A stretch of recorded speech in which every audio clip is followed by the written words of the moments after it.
of forensic experts investigate a 200-year-old mystery. Two skulls preserved in a museum, evidence of a violent encounter with the last of the Red Indians, the Beothuk of Newfoundland. Legends say they were a race of giants, warriors who painted themselves red. Who were they? And why did they vanish? Can modern science help solve a 200-year-old mystery and explain the last days of a lost tribe?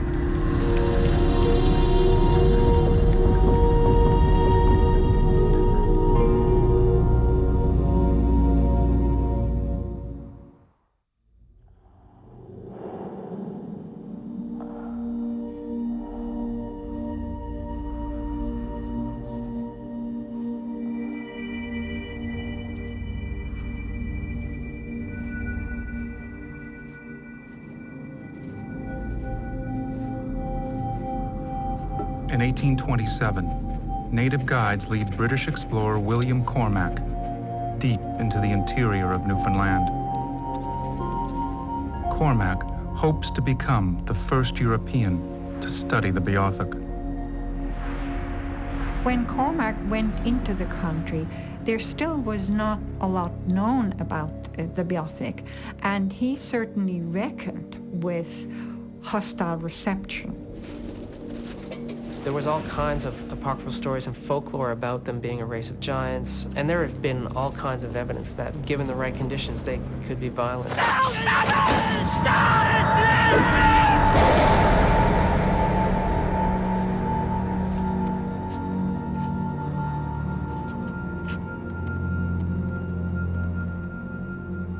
Shawnawdithit. Yes, the money.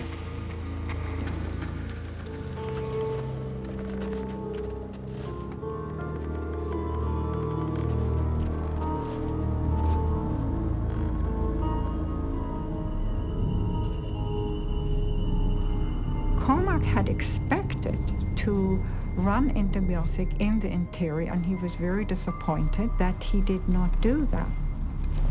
He was very surprised that there was a huge camp that was obviously very deserted and had not been recently used. This area, which he had been told was a village, was now a cemetery. And while he was searching around, he came to this absolutely extraordinary burial hut.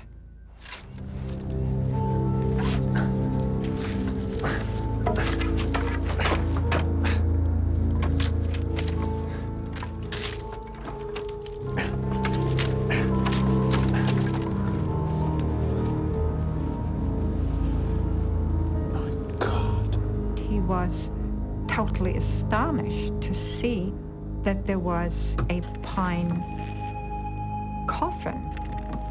Inside the coffin are the remains of a woman dressed in English clothes. Beside her, the remains of a man and an infant child. Who were they? Why was an English coffin inside a Beothuk burial hut? And it was one of his guides who told him that he knew who they were, and the story started 8 years earlier, right on the spot.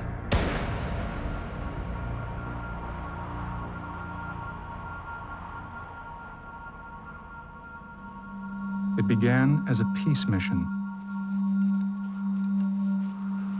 10 men head into the interior of Newfoundland.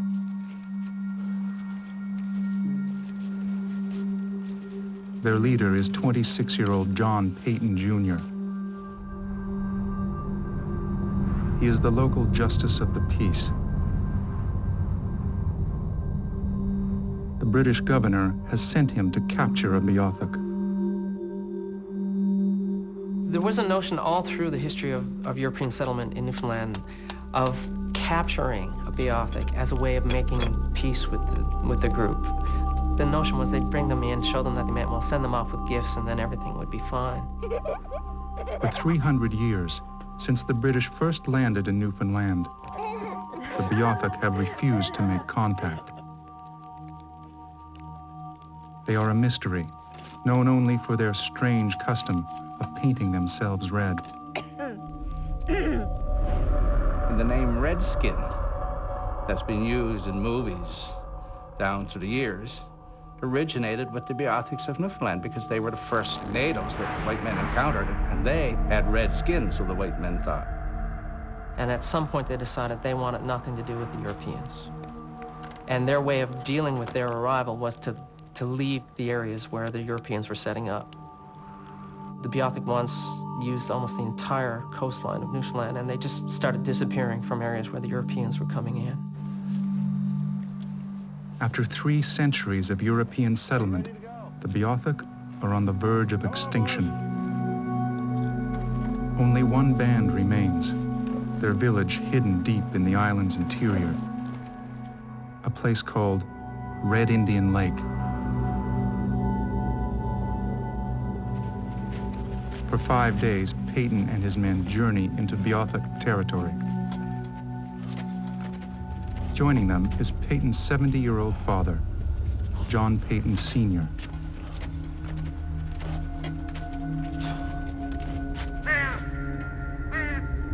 The Peyton's expedition into Red Indian Lake, it wouldn't have been a lark. They were going into what would have been thought of as Indian country.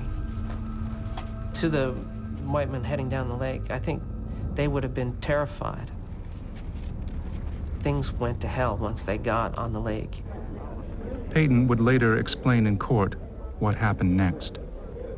Mr. John Peyton, please proceed with your testimony. I ordered the men to keep close together and keep a good lookout towards the woods.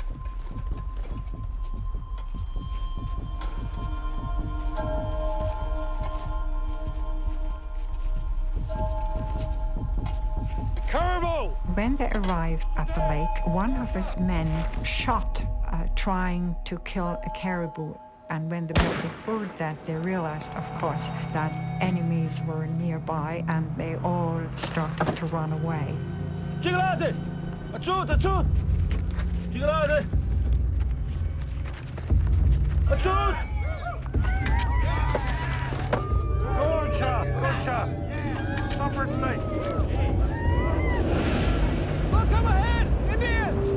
On coming to the lake, I saw several Indians running away when I showed myself openly.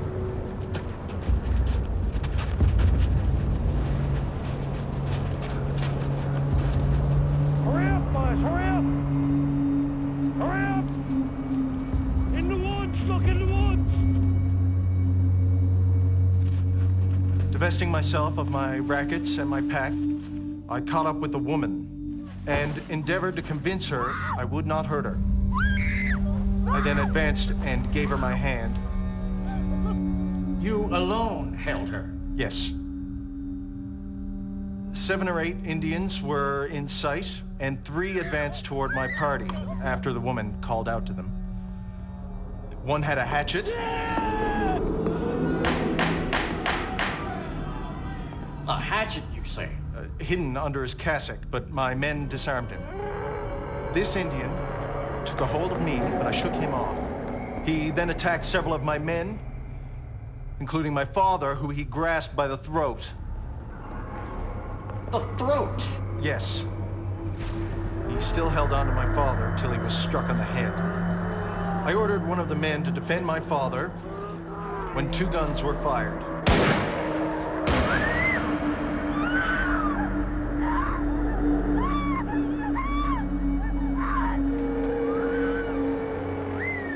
We had no other choice.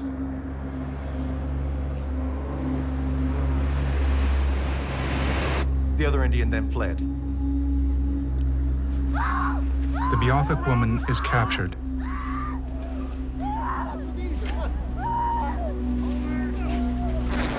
The chief is dead. Had we been able to intimidate or to persuade him to leave us, we should have been most happy to have spared using violence. Had violence been our intention, we could have carried it much further. The deceased came to his death in consequence of an attack upon the party in search of them, and his subsequent obstinance in not desisting when Peyton is acquitted of any criminal wrongdoing. for that purpose. He is awarded 100 British pounds for the capture of the Beothuk woman. Was such as to warrant their acting in the defensive.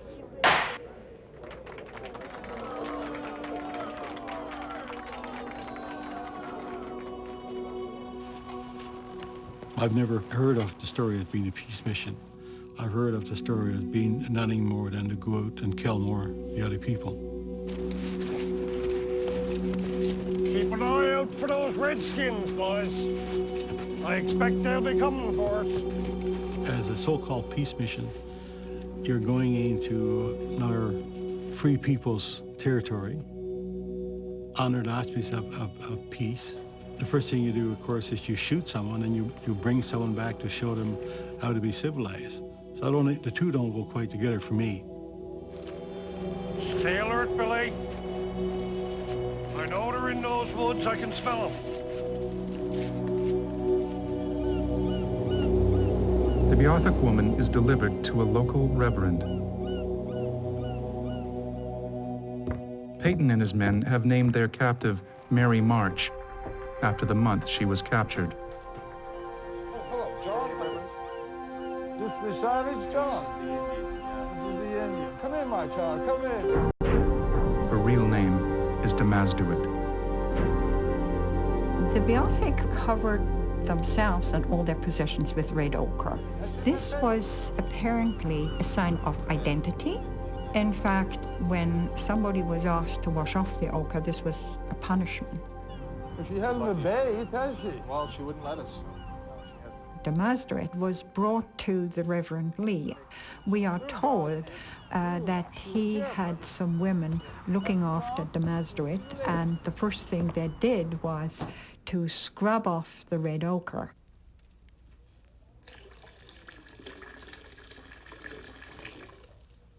Red ochre was used every day as a spiritual connection and to protect your spirit. Devastating part of that was that when this young lady was brought to a so-called civilized city that was washed from her, taken from her, it's like, in a sense to me, if I walked into your house and took away your Bible, you have no right to it, and I'll take that because in many sense the Bible to a lot of people is their spiritual connection. And in this sense, the red ochre is my Bible and my spiritual connection. If you take that away from me, you leave me exposed to the evil spirits and the evilness that's out there in the world, then I'll become very vulnerable. And that's what happened.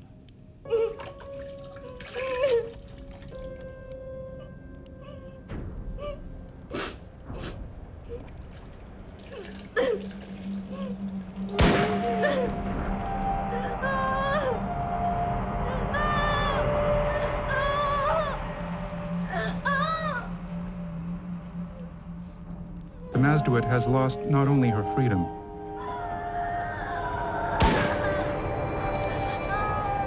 she has also lost her husband. His name was Chief Shawnawdithit.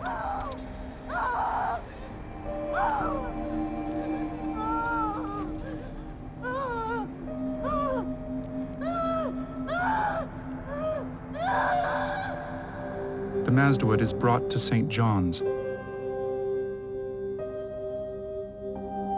Within 10 months, she will be dead. Soon after, her people will be extinct.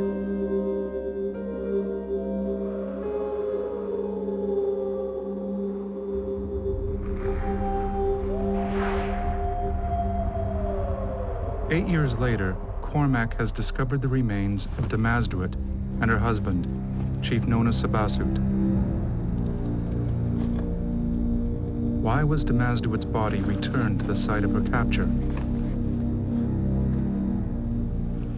Was the chief's death an act of self-defense? Or was it murder? Cormac, was determined to find the answers. The two skulls that Cormac took from the burial hut that day now rest in a Scottish museum. They may help forensic experts unlock the mystery surrounding the extinction of the Beothuk.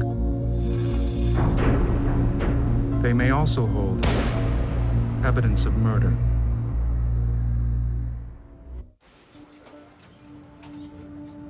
A team of forensic experts begin a unique investigation.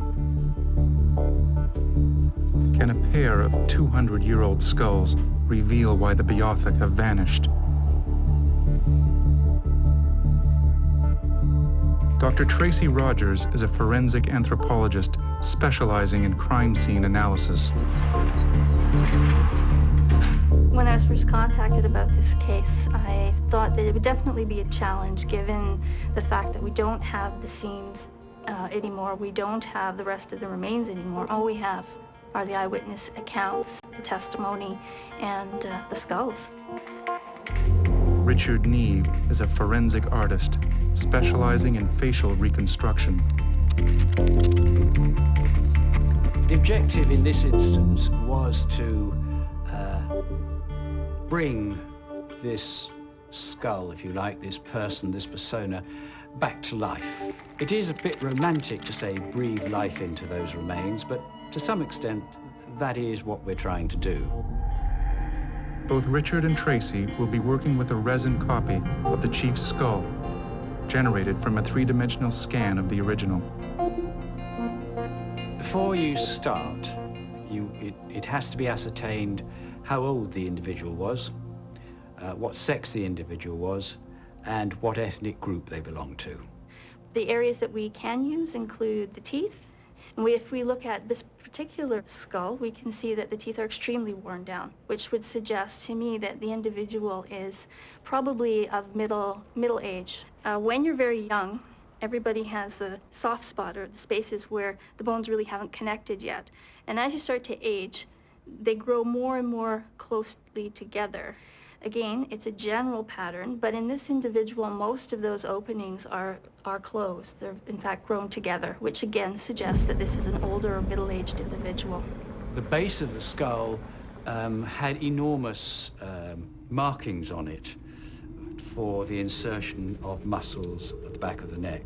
These are the sort of markings that you get on people who are very big, very powerful, the sort of person one would associate with being a very, very heavily built, powerful built athlete. I was able to take an entire suite of measurements, which I then compared to the existing data for various people around the world, and the individual came out very strongly associated with the First Nations or Aboriginal groups.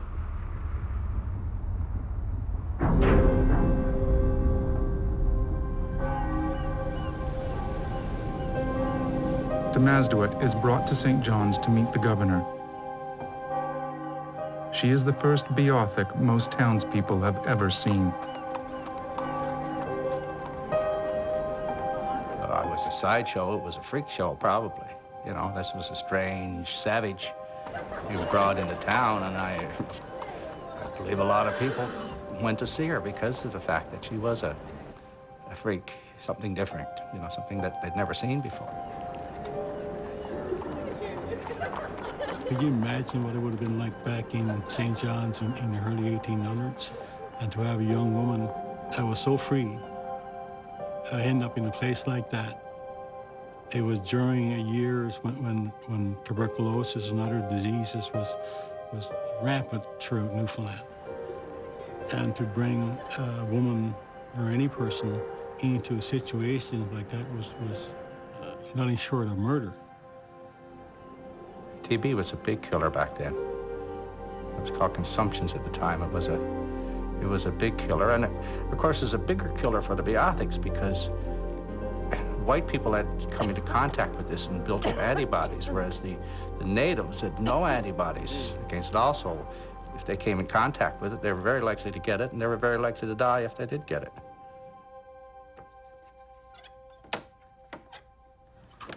Now that's much better light.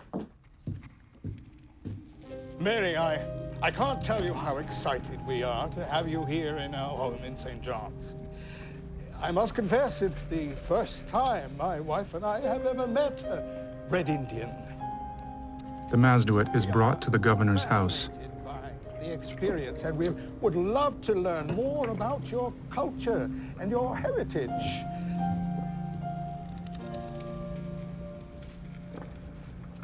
The governor's plan is to turn the Mazduit into an ambassador of peace.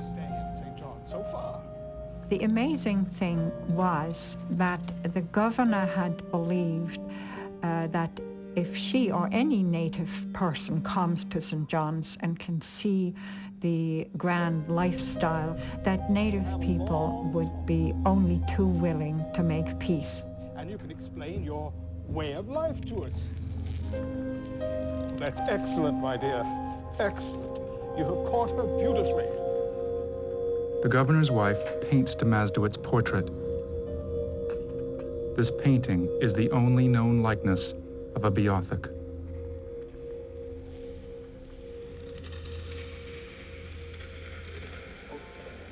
Forensic artist Richard Neve has begun his reconstruction of the face of the Beothuk chief. We drill small holes at 36 specific anatomical points on the surface of the skull. And these are the points which mark the average thickness of soft tissue at that point. And into these holes, small pegs are inserted, and the pegs are measured so that they actually represent the average thickness of soft tissue at those particular points. And they are a guideline. They're not set in stone, but they provide a good guideline. Dr. Terry Lynn Young is a geneticist at Memorial University in Newfoundland.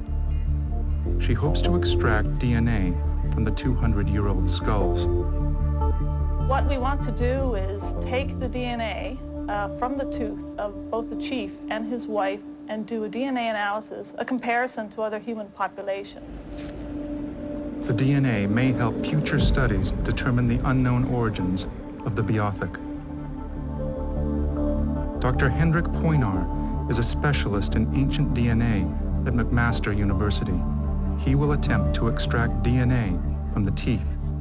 Once we get the teeth, then what we do is we embed them into silicone. And the reason we do that is because when we drill into them, we don't want them to explode into little pieces. As we drill, we collect the actual bone dust that comes out. After we collect the dust, what we'll do is we'll extract it using a set of DNA solutions. On average, I would say out of bone samples, out of 100 bone samples, if we're lucky, 10 may work. Even though it's a good source of DNA, because these teeth are over 200 years old, it's still a crapshoot. It's exceptionally difficult. It's not easy work. It's not CSI. What might the DNA tell us about the chief and the Mazduit, and what happened to their people?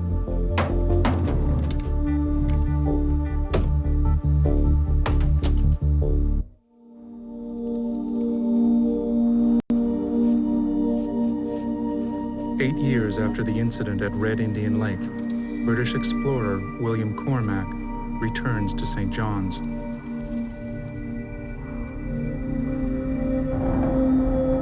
Cormack has the skulls of Chief Nonosabasut and the Mazduit, and a mystery.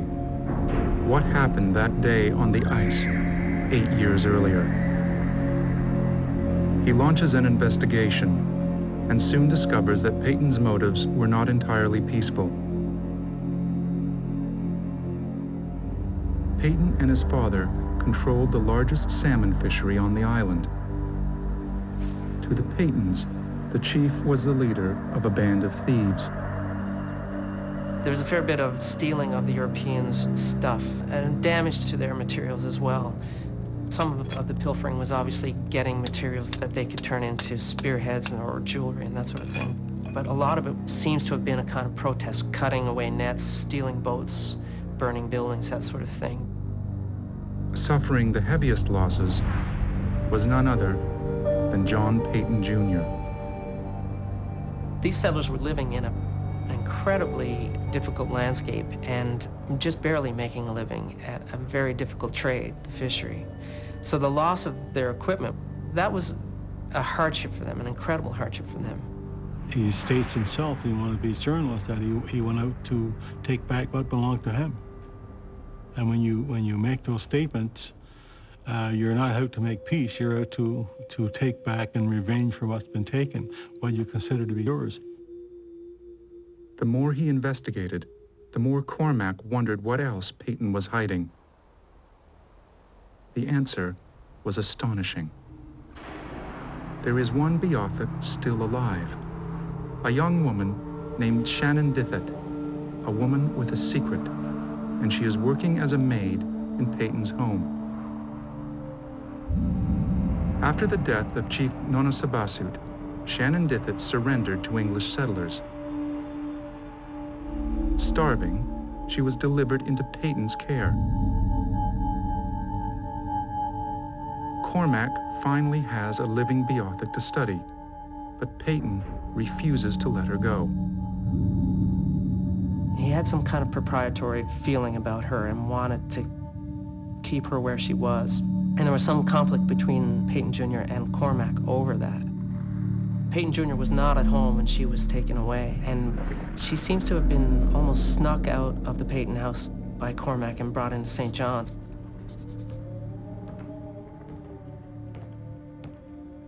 Shawnawdithit, come in, girl.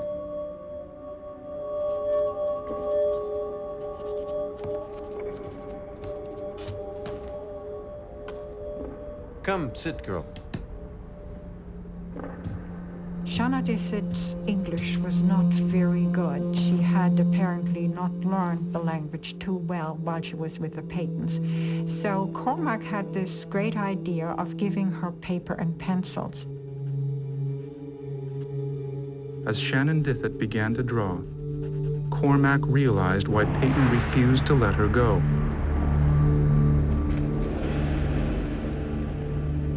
You were there?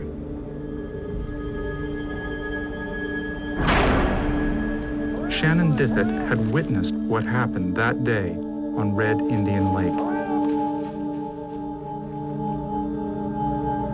Today, her drawings are preserved at the Newfoundland Museum.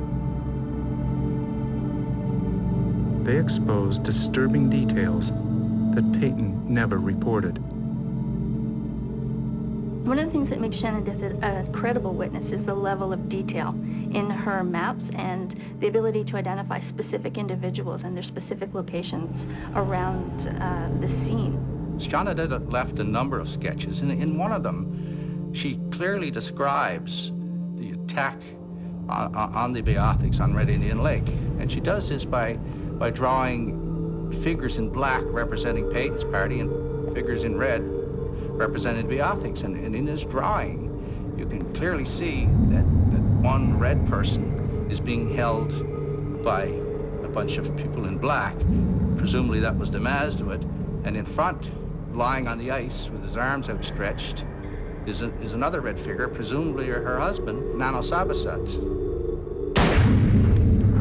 Shawnawdithit's version of events will challenge the testimony of John Peyton.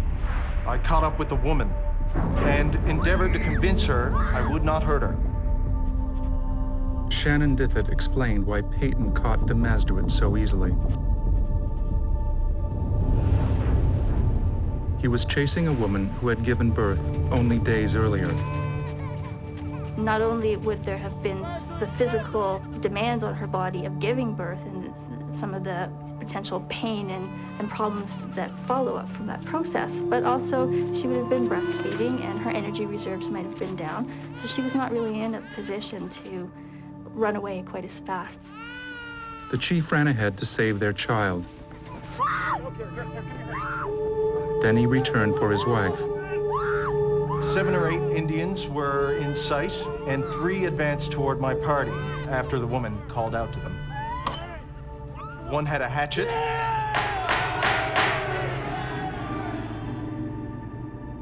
According to Shawnawdithit, Peyton was lying. Mr.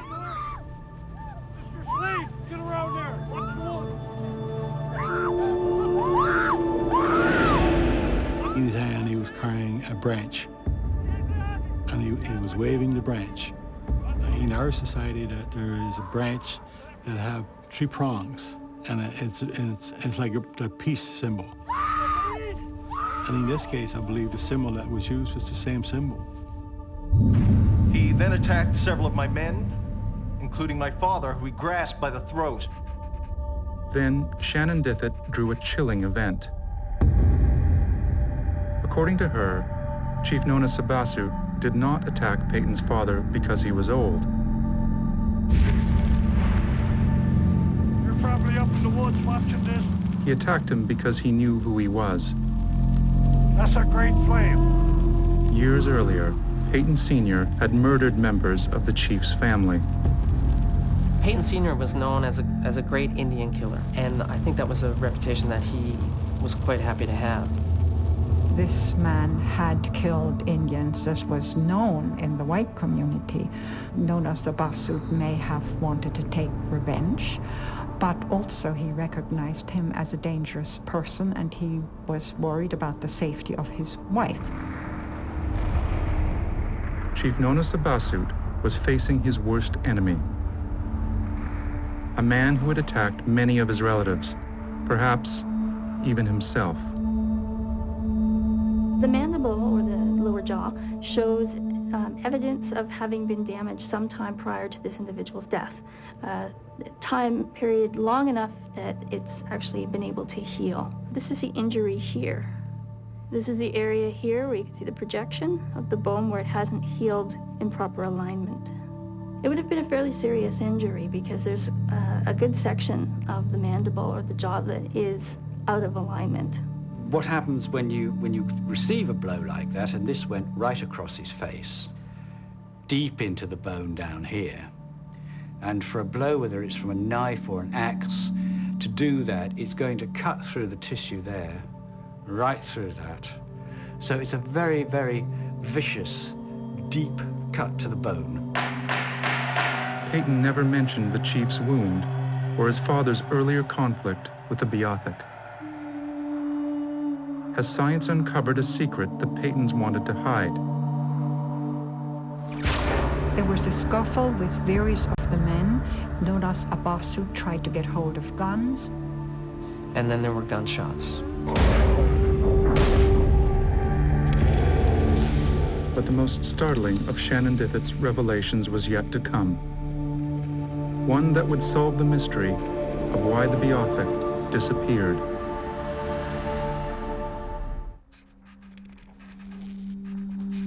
Eight years after the tragic events at Red Indian Lake, a cover-up is about to be exposed. The other Indian then fled. Kill the bastard! Mr. Day, he's getting away! Shoot him! Shoot!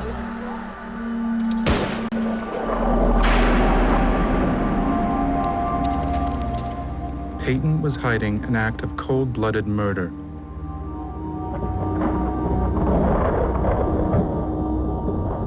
There were two people killed on the ice that day, and why was the second person killed? There's been no explanation of that.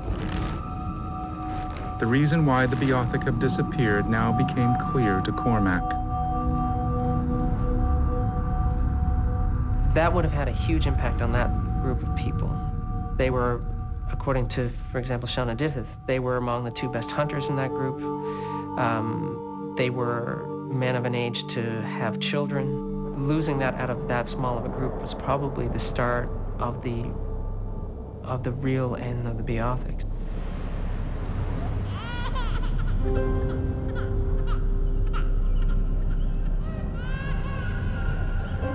Three months after her capture, Shawnawdithit's health has deteriorated. She pleads to be reunited with her child.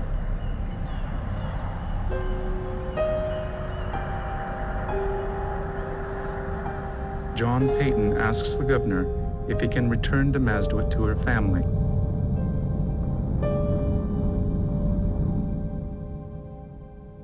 The governor commissions a ship and 49 Marines to bring Shawnawdithit home, along with a cargo of gifts for her people.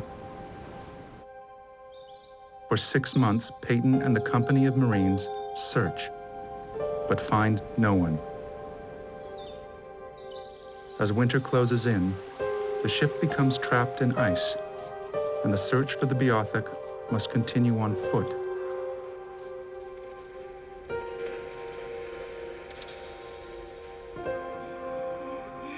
The Shawnawdithit becomes too weak to go ashore. She was deathly ill with tuberculosis, and just before they started back down the river, she died.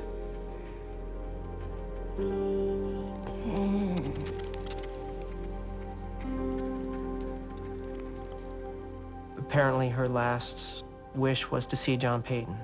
She was calling for him as she was on her deathbed.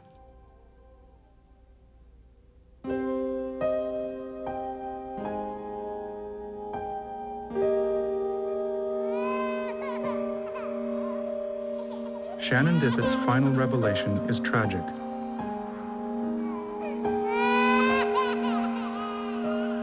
In one of her drawings, she marks the spot where 2 days after Shawnawdithit's capture, her newborn baby died. I think that Peyton was remorseful and that he had a very guilty conscience. While he offered to guide the party and helped searching, that didn't change the outcome anymore. And I would say, or I would hope, that he would have felt guilty for the rest of his life.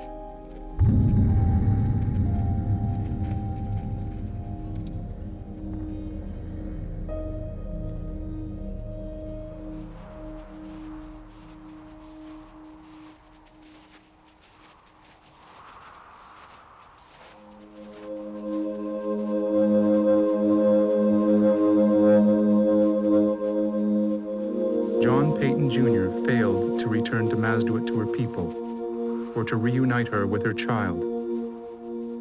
Now the most he can do is to bring her coffin back to Red Indian Lake.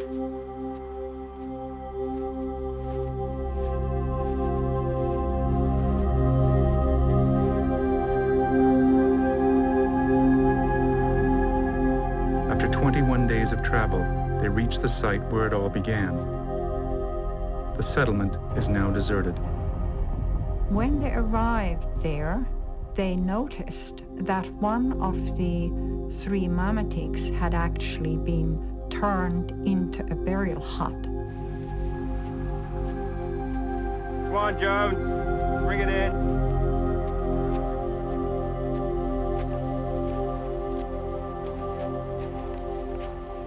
Brian, stand a picket.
In his hand to make a big difference to the outcome of this meeting with the Beothuks at Red Indian Lake.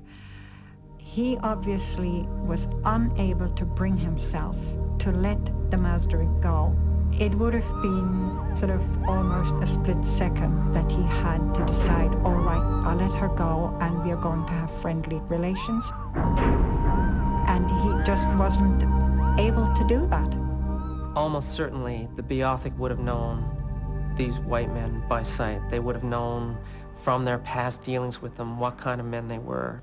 And I've always found that part of the incident incredibly heartbreaking, because basically Shawnawdithit walks up to these men who he knows to be killers, and stands there for some time talking to them in his own language, but basically trying to talk them into being civilized. His wife's being taken from him. His wife is being taken from him right before his eyes, and why wouldn't he try to stop that from happening? And he did in every way possible.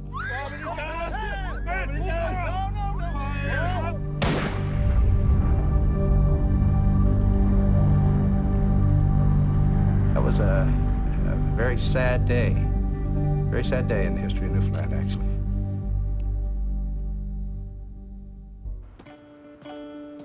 A final chapter in the story of the Beothuk people is being written. Against the odds, the Canadian team of geneticists has succeeded. For the first time, they have identified Beothuk DNA taken from the teeth of Damasduit and Chief Nona Sabasu. It may shed light on their mysterious origins. What we have embarked on is the first phase of a very long journey into who were the Beothuks. We will know the ancestral group they come from. For example, we might know that they're descendants from the archaic maritime Indians that occupied the island of Newfoundland 4,000 or 5,000 years ago. Or we may know that they're actually closely related to the Mi'kmaq Indians. Who knows what the answers will be, but I'm really excited that we're going to find them. In 1827, William Cormack finally had answers. He began his investigation to learn about the Beothuk, but uncovered a murder.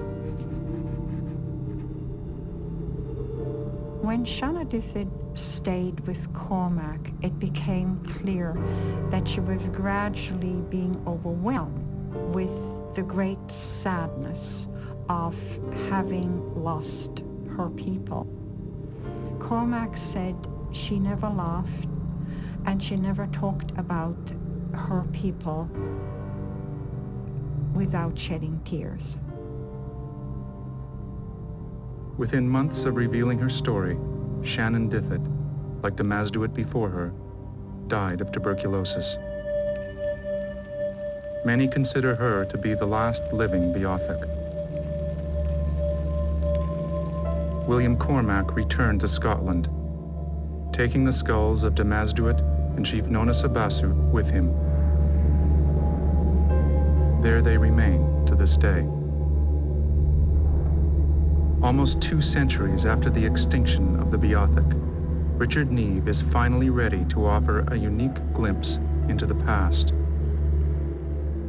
I don't know, just for a moment I thought, yeah, well, yes, you could almost speak to me. You could almost speak to me. I feel confident that if that reconstructed head was transported back in time to the Beothuk in that village, they would say that that looks very like their chief looked. The work of forensic scientists like Richard Neve reminds us that science can illuminate the past, but cannot change it. On a personal level, in the case of the chief, I feel very ashamed, I think, of what people from Europe did. I know it was a very wild time, but looking back on it, I feel very ashamed. What the chief did to his credit was to defend his wife and his family to the best of his ability. And so there's a sense of a feeling of honoring him a little bit and trying in some very small way to redress the balance. I'm a geneticist, but I'm also a Newfoundlander. So the story of the Beothuks is quite close to my heart. Basically, my ancestors were part of the problem. They were played a part in the demise of the Beothuk. On a personal level, it does give me some satisfaction to know that I may be part of telling the story of the Beothuks since they're no longer here to tell it. The Beothuks are still with us in many ways, shapes and forms. The Beothuks are still here with us in spirit. The Beothuk people will never die.